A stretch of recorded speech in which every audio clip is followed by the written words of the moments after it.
Hi guys, this is Malucha and welcome back to Dauntless. You might be wondering, what the hell are you wearing? I think for the first time ever in Dauntless I actually started theory crafting a little bit, and I kind of wanted to see. I found that the repeaters were kind of slow shooting for me, so I kind of wanted to see how fast I could get them, and the amount you can get in this game is actually pretty amazing. Evasive Fury, 25% attack speed for 16 seconds after dodging. So that's 25. Wild Frenzy under 50%. Attack speed 25%, so that's 50 total. If we go to Strike's Zeal, you can get 15% increased movement speed and attack speed after you hold the button, so that makes it a total of 65. Let's see if I don't calculate wrong. I do believe the Admiral's Grip throwable is a 15% attack speed also, so that makes it 70. And then if we go look at the potions, you can get the Blitz Tonic for 10 to 30% increased attack speed based on your health missing. So I'm kind of hoping that 50% is actually, well, I'm kind of thinking 50% is actually the amount of health you need to be missing to get that 30%, meaning you can get 110% attack speed on your repeaters. And well, the result is kind of funny. It's a little theory crafting, but I'll show you the result. For you guys wondering, yeah, this is after the update, and it's a one-click flower gathering. So yeah, really amazing update that they did on that. No more holding back. As you can see, I was not slowing down anymore. I was just running freely, jumping freely. I'll do it again on these ones, so you can pick them really fast and sequence as well. Just click on them. Perfect update. So let's go to, I think Shrike it was that I picked to test it out. So let's go look for him and see. Basically, I need to get below 50%. I need to dodge through the behemoth. I need to drink a flask. And I need to use my buff for my lantern and the buff for my repeaters all at the same time. That's basically what I'm gonna try right now. So yeah, I'm gonna look for Shrike and see if I can bring in some actual results. So, regular repeater speed. Okay, so below 50, that's one. Now I need to dodge through an attack. That's this one. And I think if we can reload now, we should be ready. Okay, let's hit this one. Let's drink. Let's hit this one. Let's machine gun.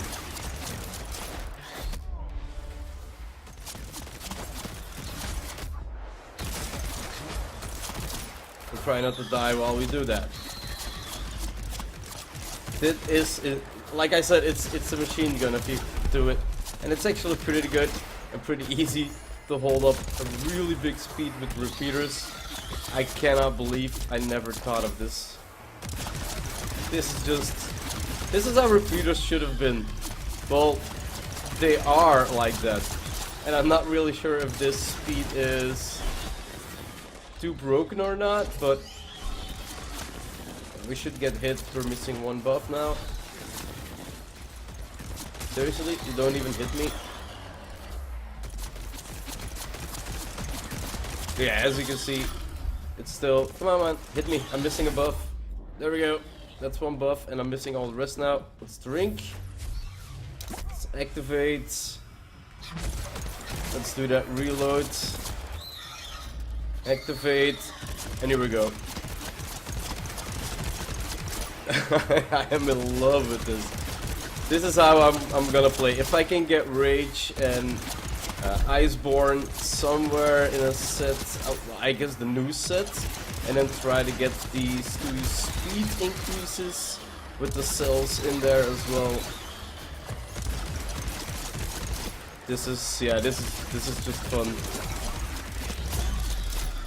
This is just really fun. I'm usually just sticking around with my regular set. He can't even do anything, and he's down. Yeah, I really love this. This is something I'm gonna definitely look into, how I can get this better. And like I said, I want to have Rage and Iceborne in here.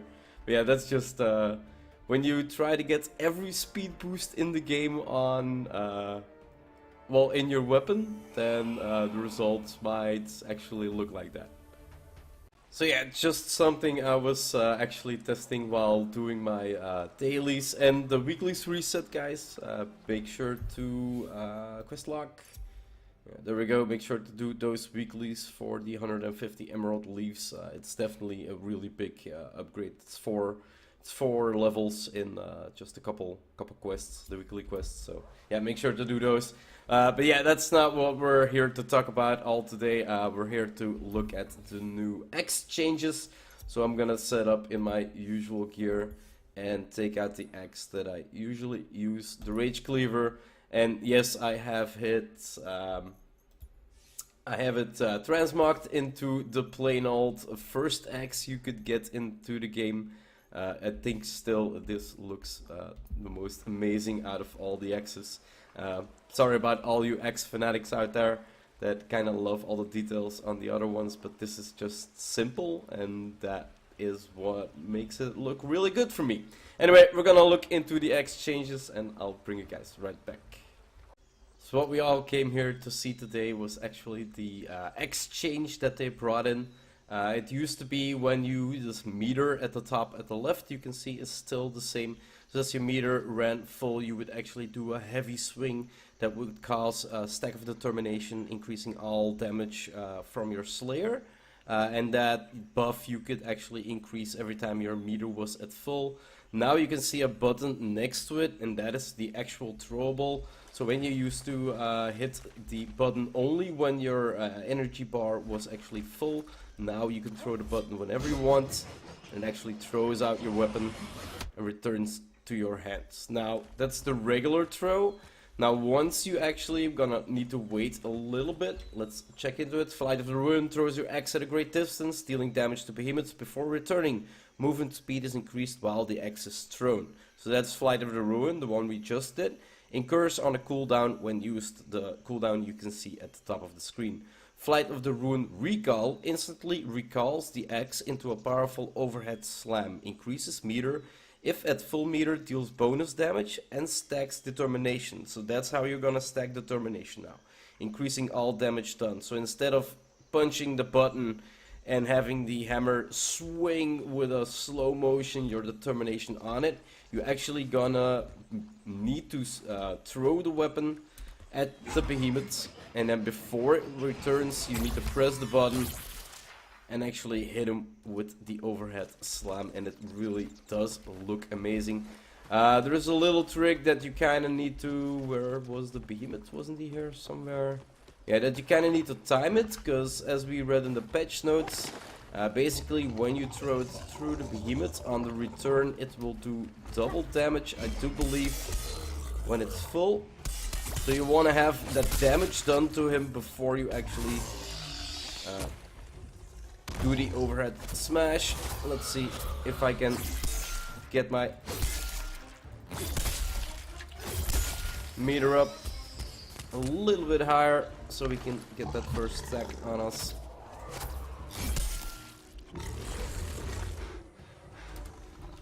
So if your bar is not full,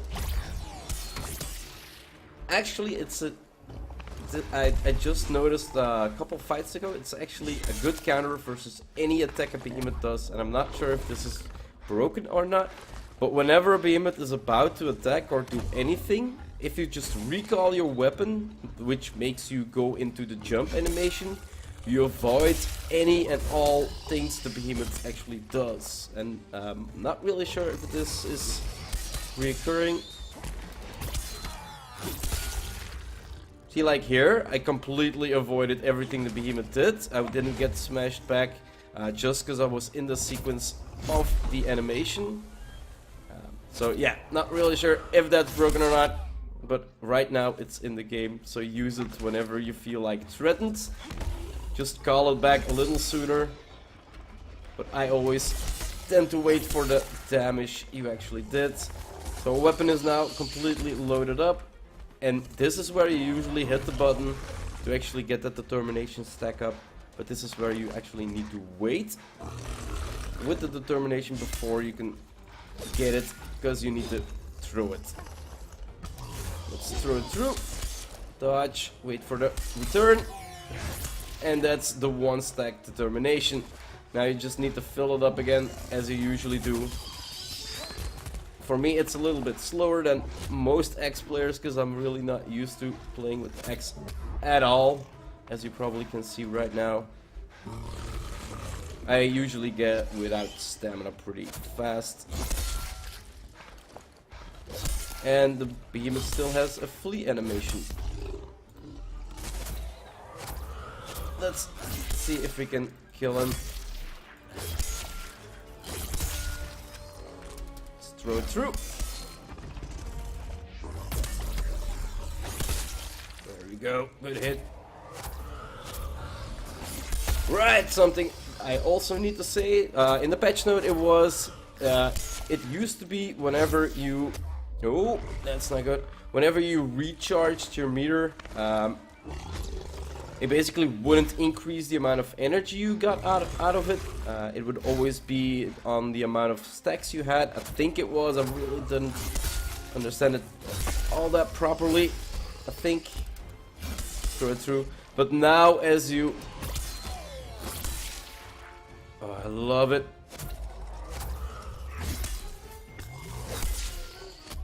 And now I need to wait for it to reset before I can actually apply it. So yeah, now if you actually like charge, the longer you charge, the more you're actually gonna get out of it with energy. And here we go, let's stack the 2. Oh, I missed him. And we all know, I realized by now that it actually makes you, not die, but actually makes you lose half an energy bar. Ah, can I not cut anything off? But yeah, that's basically how you can get your determination stacks up right now. Make sure your bar is full, and then when on the recall, you do the overhead smash, and it really, really looks amazing. I got a little tip for you guys about the cell vendor. Now that the stack increase is set to 2000. So at the middleman, the cell vendor, make sure to pick up the Iceborne. The first one increases defense at low health, and at later ranks grants the lifesteal. That's the one I'm talking about, the one I'm trying to get like 6 together with Rage. Actually, I might be able to get that together, the complete set, now that I think about it. Just use the new set and then try to get those 2 perks that I want to use. No, I'm wandering in.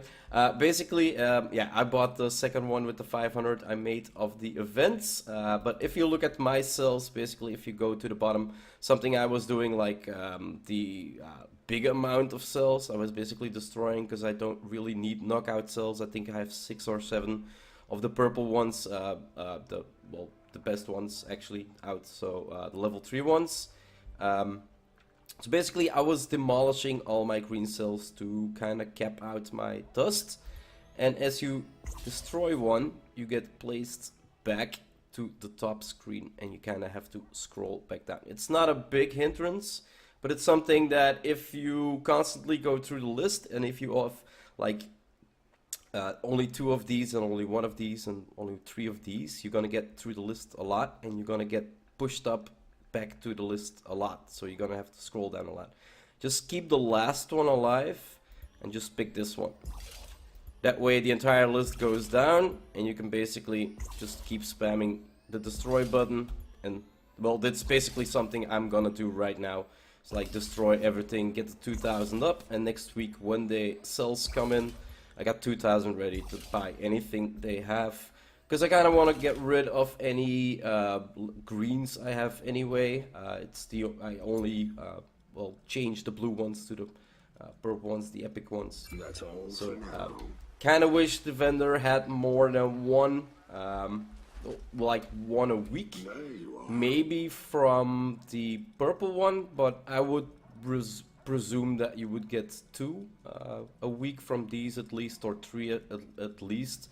For starting players, it's really easy if they can pick up 3 of these at the same time, because that means they can put 6 in their gears and actually complete the sets that they want in a fashionable amount, if it is on vendor, of course. But yeah, giving its 2 slots, there is a bigger chance that the cells you actually need to finish your job, or to actually put that extra the extra buff in there, is gonna be easier for newer players to buy it there. Yeah, just my little thoughts on it, and a little, well, a tip, I guess you could call it, of not constantly going back up to the page. Anyway, that's gonna wrap it up for this episode. Hope you enjoyed it, and I'll see you guys in the next one. Bye bye.